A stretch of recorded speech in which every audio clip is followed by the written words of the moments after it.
Olá, paz, irmãos, bom tê-los por aqui. Daremos início à nossa segunda aula, onde trataremos do assunto o princípio da sabedoria. Vamos orar? Senhor, nós te louvamos, nós te exaltamos e reconhecemos que o Senhor é Deus. Nos ajuda a compreender a tua palavra. Ilumine a nossa mente, Pai. Nos dê sabedoria, Pai. Nos capacita, Pai. Somos totalmente dependentes de Ti, Senhor. Nos ajuda a compreender, Pai. Nos ajude a praticar a Tua palavra, Pai. Que o Senhor derrame mais e mais da Tua graça sobre as nossas vidas, Pai. Nos ajuda, Pai, a entender que a maior prioridade da nossa vida deve ser o Senhor. Deve ser a nossa reverência para contigo. Deve ser o nosso reconhecimento em ter sido adotado por Ti em Tua família, ó Deus. A salvação é a maior bênção em nossas vidas, Pai. Nos ajude a compreender. Salva, Pai, pois o Senhor é bondoso, poderoso e é um Deus transformador de vidas, Pai. É o que eu lhe peço, em nome de Jesus. Amém. Meus queridos, então nosso tema, o princípio da sabedoria. Um tema interessante, um tema oportuno, um tema que com certeza alegrará o nosso coração. E eu quero começar esse estudo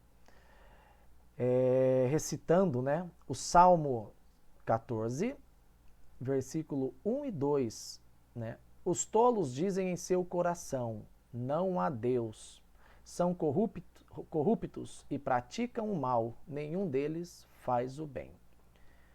Nós vivemos numa sociedade hoje muito diversificada, pluralista, onde todos se sentem de uma certa forma na razão, onde se propaga que todos os caminhos levam a Deus, onde se propaga que basta eu fazer o bem para eu ser aceito por Deus.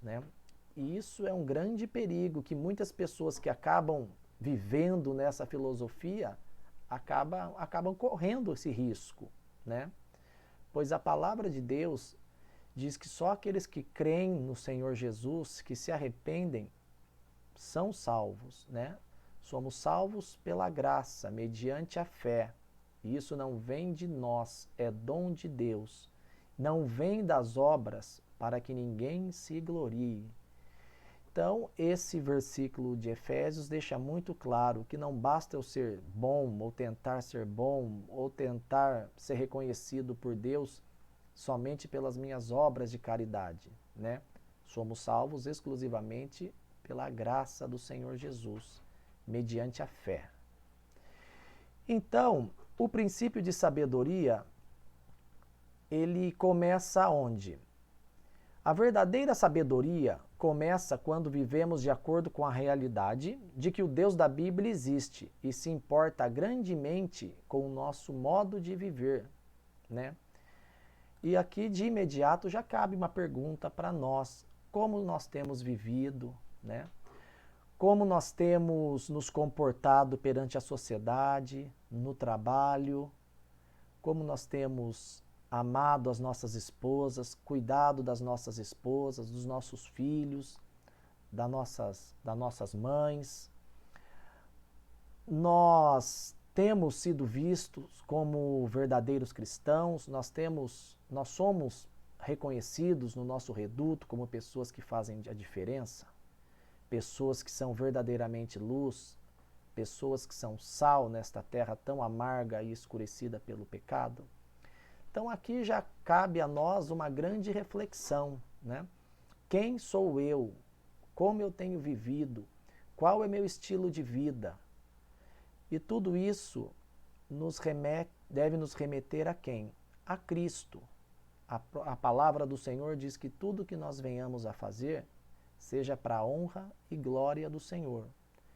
Por isso que nós vivemos de um jeito cauteloso, ou precisamos, começar a viver de um jeito cauteloso, partindo até do nosso até não, partindo do nosso linguajar, partindo do nosso estilo de vida, né? Quando o Senhor Jesus salva uma pessoa, ele traz uma mudança radical, né? Uma mudança de mente, uma mudança de comportamento.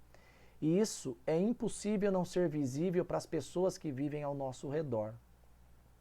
Por isso nós precisamos de sabedoria para conhecer esse Deus, para entender o que esse Deus exige de nós, e lendo a Bíblia e estudando, nós conseguiremos entender as suas instruções, o teu estatuto, para que nós venhamos a viver de acordo com esse Deus que nós servimos, que é um Deus santo e um Deus poderoso.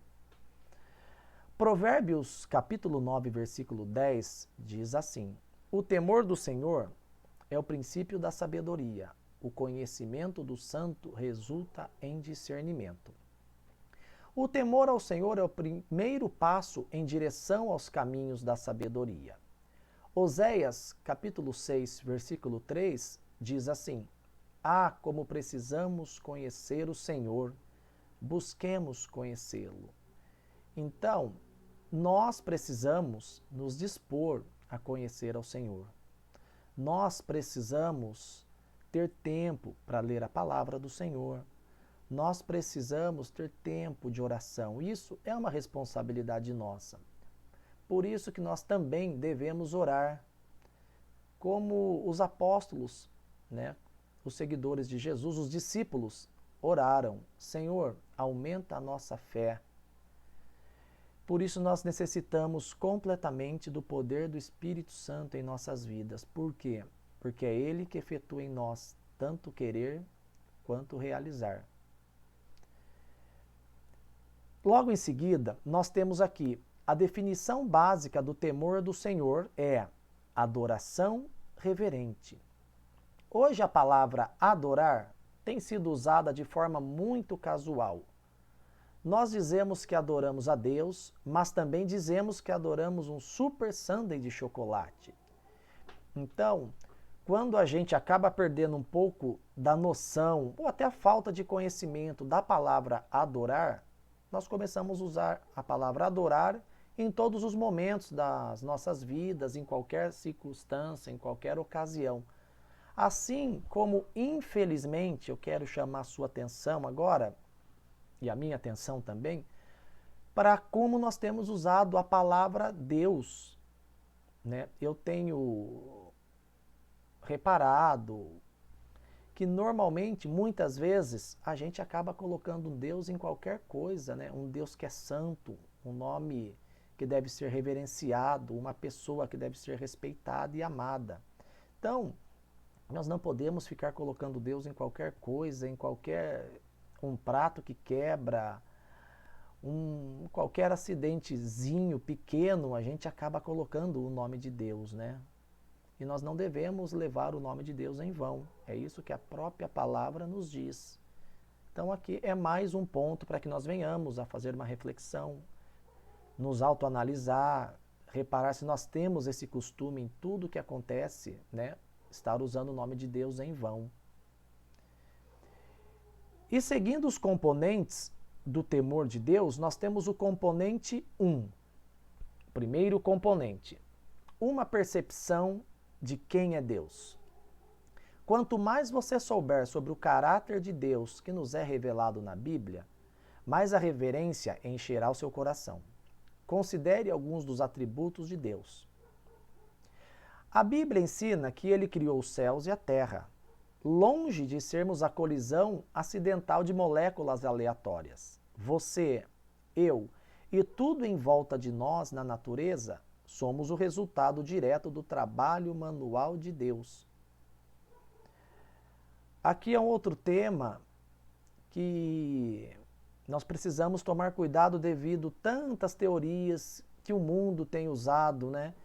Dizendo sobre o tema da evolução, que nós somos resultado de uma explosão, do Big Bang, mas a Bíblia nos deixa claro que Deus criou todas as coisas. Nós precisamos ter convicção, começarmos a ter convicção das coisas básicas.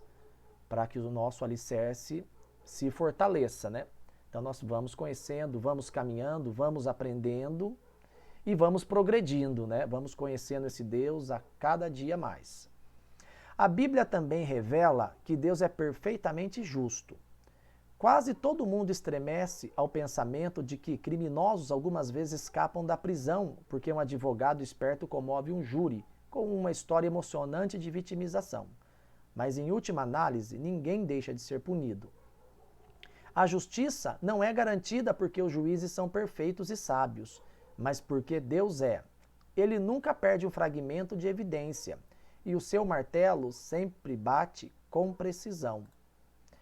A Bíblia nos deixa claro, né, e bem claro, que nesse mundo, os que creem, né, eles vão passar por aflições, eles passarão por dificuldades.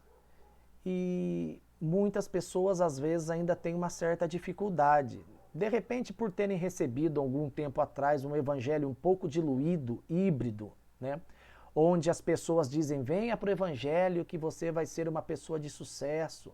Venha para o evangelho que você vai ter a casa nova, carro. E a Bíblia não diz nada disso, né? Como eu já disse, a maior bênção que Cristo pode nos proporcionar e nos proporciona é a salvação. Quando nós cremos em seu nome, quando nós o recebemos, e quando nós o recebemos de todo o coração com fé e arrependimento, ele nos declara filhos, filhos de Deus. Enquanto isso, nós estamos separados desse Deus. Nós não somos filhos, somos apenas criaturas. E isso é uma grande diferença. O Senhor também é santo. Santidade significa separado. Deus está completamente separado de e sobre toda a sua criação. Deus também está completamente separado de toda forma do mal. O pecado não será tolerado em sua presença. Quando Isaías teve a visão do Senhor assentado no templo em Isaías 3, um anjo poderoso clamava para o outro: Santo, Santo, Santo é o Senhor dos exércitos. Toda a terra está cheia da sua glória. As Escrituras também revelam que Deus conhece o que é, que era e que há de vir. Ele é onipotente, ele é onisciente, ele é onipresente. Um Deus de ira e um Deus de glória. O temor de Deus começa a se desenvolver quando percebemos que prestamos conta a esse Deus. Prestaremos conta a esse Deus. Por isso que a própria palavra de Deus nos instrui: sede santos, porque eu sou santo. E isso é um assunto que nos deveria também nos estremecer. Por quê? Porque Deus sabe de todas as coisas e nós abordaremos isso logo adiante. Deus está em todos os lugares, sabe de todas as coisas e pode todas as coisas. Por isso que a Bíblia nos alerta para vivermos. Primeiramente, devemos conhecer esse Deus, para depois vivermos da forma adequada, da forma correta. E nós só conseguiremos isso se nós conhecermos a palavra de Deus. Não é do jeito que eu quero e do jeito que eu acho, é do jeito que Deus estabelece na sua palavra. Então nós devemos seguir isto. Existem outros atributos sobre Deus. Ódio de Deus pelo pecado. Juízo futuro. Um cristão vê no caráter de Deus não apenas ira, justiça, mas vê também amor, misericórdia e a graça divina. Uma combinação de muitos atributos revelados na cruz de Cristo. Em Salmo 130, versículo 3 e 4 diz: Senhor, se mantivesses um registro de nossos pecados, quem, ó Senhor, sobreviveria? Tu, porém, ofereces perdão, para que aprendemos a te temer. Então, esse versículo é maravilhoso, é glorioso. Por quê? Porque Deus me chamou, Deus te chama, Deus te convida. Ele expõe na tua palavra o plano de salvação. Por quê? Porque em Romanos diz: o Evangelho é o poder de Deus para a salvação de todo aquele que crê. E poder crer em Cristo é uma bênção, é um dom dado por Deus. E isso deve encher o nosso coração, porque nada pode nos separar desse amor glorioso, poderoso. Nós servimos um Deus que pode todas as coisas e que tem domínio de todas as circunstâncias. Por isso, em Filipenses diz: alegrai-vos no Senhor. Digo outra vez, alegrai-vos. A nossa alegria não deve depender de circunstâncias. Porque, querendo ou não, circunstâncias hoje são boas, amanhã são ruins, no outro dia, circunstâncias adversas, mas a nossa alegria tem que estar naquele que nos salvou, naquele que nos ama e naquele que continua hoje oferecendo salvação aos que creem. Por isso, nós devemos proclamar o Evangelho com fidelidade, com amor, na esperança que Deus conceda o arrependimento aos que nós pregamos, às pessoas que ouvem essa mensagem. E a mensagem é o quê? Creia no Evangelho, se arrependa dos seus pecados e você será salvo. Terá uma vida eterna garantida na presença desse Deus que é tão bondoso. Pois a nossa vida aqui na Terra é tão passageira, ela passa tão rápido, tantas circunstâncias, dificuldades, problemas, alegrias, choros, mas é a nossa vida terrena, isso 60, 70, 80 anos. Porém, o mais maravilhoso de tudo isso é saber que, a despeito das dificuldades e dos nossos problemas, nós estaremos uma eternidade toda com esse Deus maravilhoso. Em Romanos, capítulo 2, versículo 4, diz assim: não percebe quanto Deus é bondoso, tolerante e paciente com você? Não vê que essas manifestações da bondade de Deus visam levá-la ao arrependimento? O professor Sinclair observou sabiamente e disse assim: uma razão pela qual sabemos tão pouco sobre tal temor filial, como de criança, é que nós não apreciamos o Evangelho. Apreciar o Evangelho significa provar a amargura da nossa profunda pecaminosidade, percebendo a ira eterna que nos era justamente devida, e ver pela fé o Senhor Jesus suportando a soma total daquela ira em nosso lugar na cruz.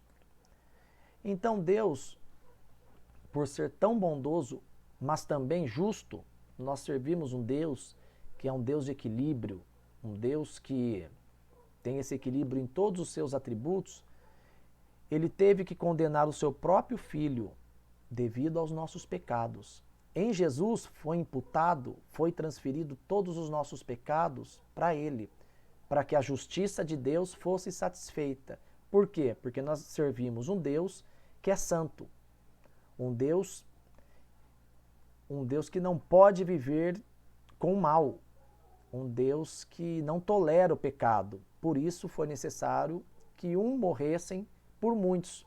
E esse foi o teu filho, Cristo Jesus, homem e Deus, homem perfeito na terra, inocente, e Deus divino e poderoso.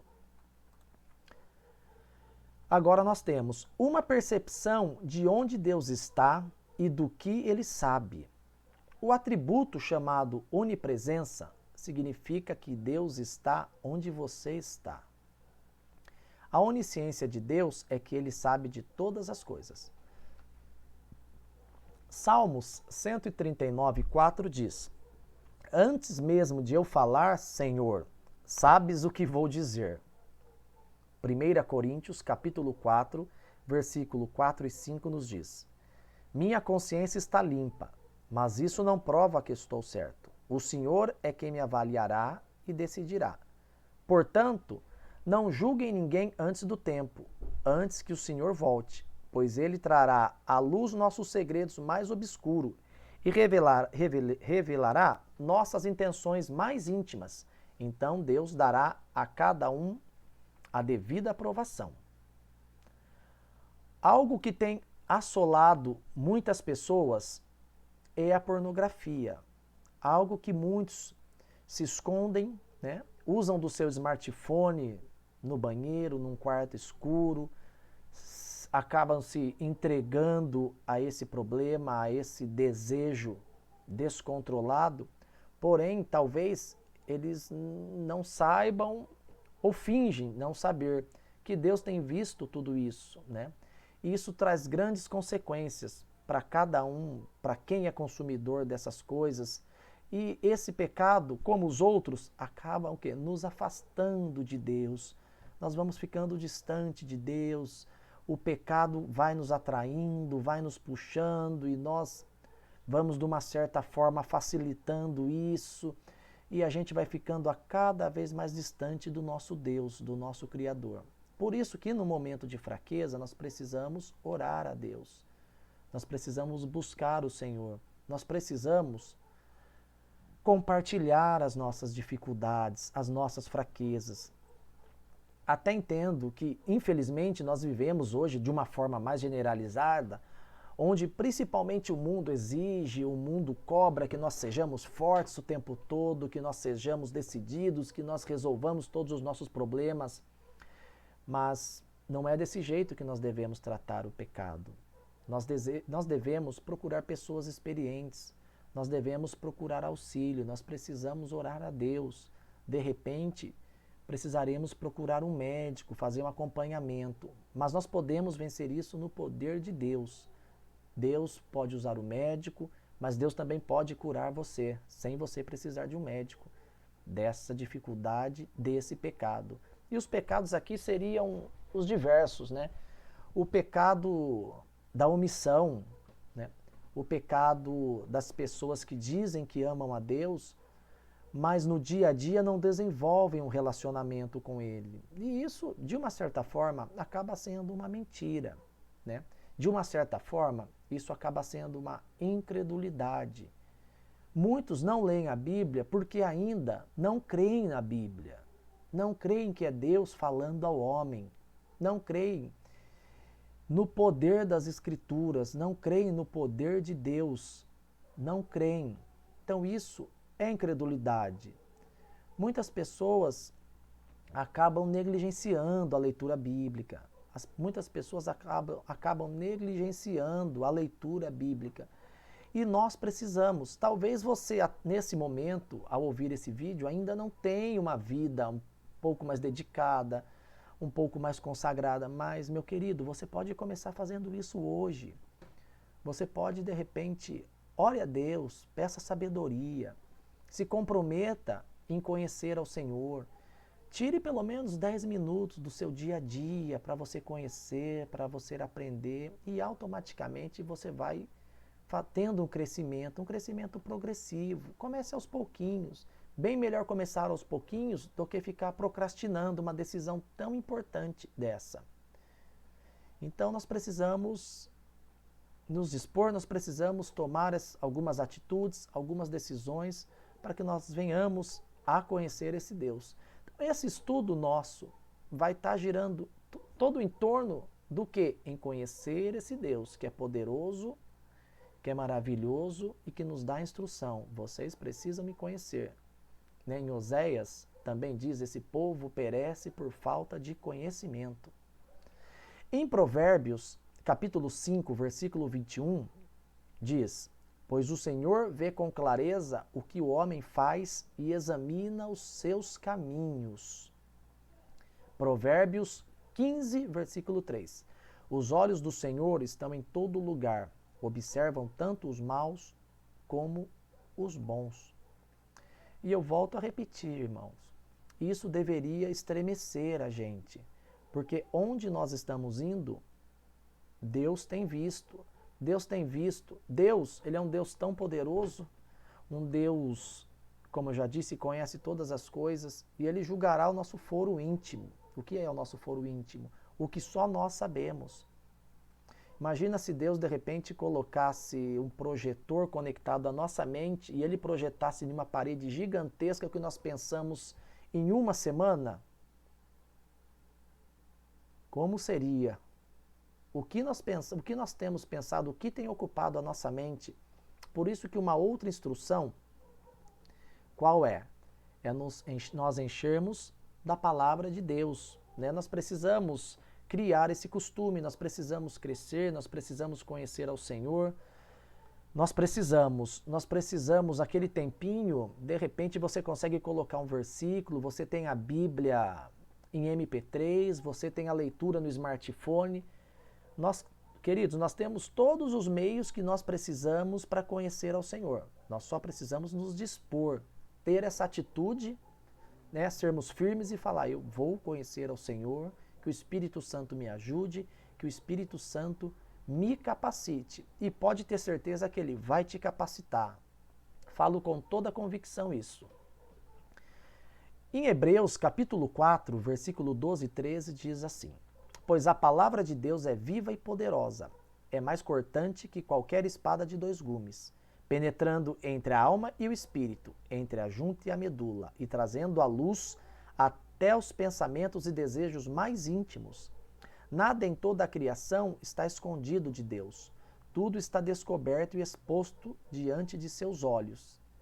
E é a Ele que prestaremos conta.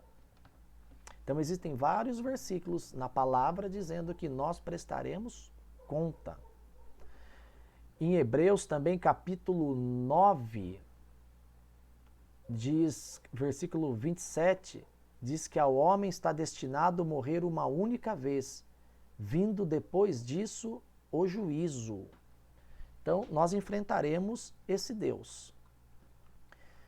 E agora, uma percepção do que Deus exige de nós. A palavra revela a vontade de Deus para os homens.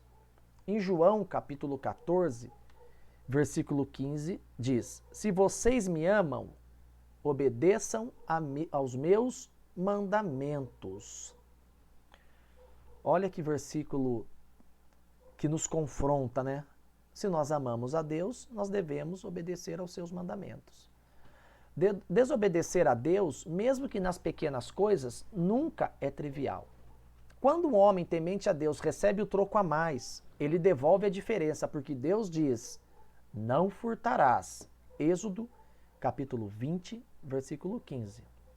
Um homem que ama o Senhor sempre dirá a verdade. Não dirás falso testemunho. Êxodo, capítulo 20, versículo 16. Porque o Senhor disse: honra teu pai e tua mãe. Êxodo 20, versículo 12. O sábio não insulta sua mãe, nem mesmo sarcasticamente. O homem temente a Deus está sempre vigilante e guarda os seus olhos do mal. Todos esses 3 componentes básicos do temor do Senhor são verdadeiros sobre Deus, quer uma pessoa acredite neles ou não. Não podemos separar o amor de Deus da sua santa justiça e não podemos ocultar que ele se ira todos os dias contra os perversos. É impossível se esconder de Deus, e o rei Davi fala isso com clareza em Salmos 39, versículo 7, do 7 ao 10. É impossível escapar do teu espírito, não há como fugir da tua presença. Se subo aos céus, lá estás. Se desço ao mundo dos mortos, lá estás também. Se eu tomar as asas do amanhecer, se habitar do outro lado do oceano, mesmo ali tua mão me guiará, e tua força me sustentará. Então nós servimos esse Deus, que é poderoso, que é maravilhoso, que é santo, e que ordena que todos os homens se arrependam. Só existe um caminho para nós, o caminho por meio do Filho de Deus, a saber, Cristo Jesus. Eu já vi uma pintura de um quadro que é o seguinte, vou explicar. Tinha um homem e tinham 2 caminhos nesse quadro, e o homem estava antes desse caminho, como se o homem pudesse escolher o caminho a seguir. Porém, isso é um equívoco. E por que é um equívoco? Porque o homem, sem Deus, ele já nasce em rebeldia, afastado de Deus. Somente quando nós cremos no sacrifício do Senhor Jesus Cristo, que nós nos tornamos filhos de Deus. Por isso esse quadro é um equívoco, porque ele coloca o homem como se o homem tivesse essa condição de escolher ou trilhar o caminho mau ou trilhar o caminho bom. Na verdade, as nossas vidas sem Cristo, nós já estamos no caminho incorreto, nós estamos num caminho longe de Deus. nós estamos correndo risco de vida, e um risco de vida eterna, porque nós prestaremos conta com esse Deus. Por isso que a Bíblia deixa clara: se arrependam, creiam no Senhor Jesus. E isso é uma bênção do Senhor, como eu volto a repetir, e não canso de repetir isso. Creia no Senhor Jesus. O próprio Jesus diz: eu sou o caminho, eu sou a verdade e eu sou a vida. Ninguém vem ao Pai senão por mim. Nós não vamos a Deus por meio de um amigo, ou por meio do sacerdote, por meio do profeta. Nós conseguiremos ter essa intimidade com Deus por meio do teu Filho Cristo Jesus. E Cristo graciosamente tem convidado as pessoas: venham a mim, venham a mim. E aos que ouvem e ainda não receberam o Senhor Jesus, eu peço que vocês considerem esse estudo, essa mensagem, que é uma forma de encorajamento, mas é uma forma de autoanálise também, para que você ore a Deus, coloque sua vida diante de Deus. Se de repente você ainda não recebeu o Senhor Jesus como único e suficiente Salvador, o momento pode ser agora, aí mesmo onde você está. Ao fim dessa aula, você pode curvar sua cabeça, pedir a ajuda do Senhor Deus, por meio do teu Filho Cristo Jesus, e dizer: Senhor, salva-me, eu quero morar contigo, eu quero ter a vida eterna e desfrutar das tuas promessas, Pai. Isso é sabedoria. Peça a Deus que o Espírito Santo lhe convença, lhe abra o seu entendimento, e que o Espírito também nos ajude a conhecê-lo a cada dia mais e mais. Esse é o estudo que eu gostaria de passar para vocês. Esse é o estudo onde eu também fui edificado, aprendi um pouquinho mais do Senhor, e com a graça dele nós vamos caminhando juntos. Muito obrigado pela oportunidade, que o Senhor continue abençoando cada um de vocês. Vamos orar mais uma vez? Senhor, Pai eterno, Pai de graça, Pai de amor, de misericórdia e de justiça. Muito obrigado por esse estudo, Pai. Que o Senhor nos ajude a entender, Pai, a simplicidade do Evangelho, Pai. Que o Senhor nos ajude a entender o sacrifício do Teu Filho amado, Cristo Jesus, naquela cruz. Que bênção em nossas vidas a salvação. Que bênção saber, Pai, que o Senhor efetua a salvação e essa salvação é permanente, Pai. Que bênção, porque nós já podemos desfrutar aqui mesmo na terra dessa alegria, Pai, dessa total convicção que o Senhor nos salvou e nós não perdemos a salvação, Senhor. Muito obrigado, Pai.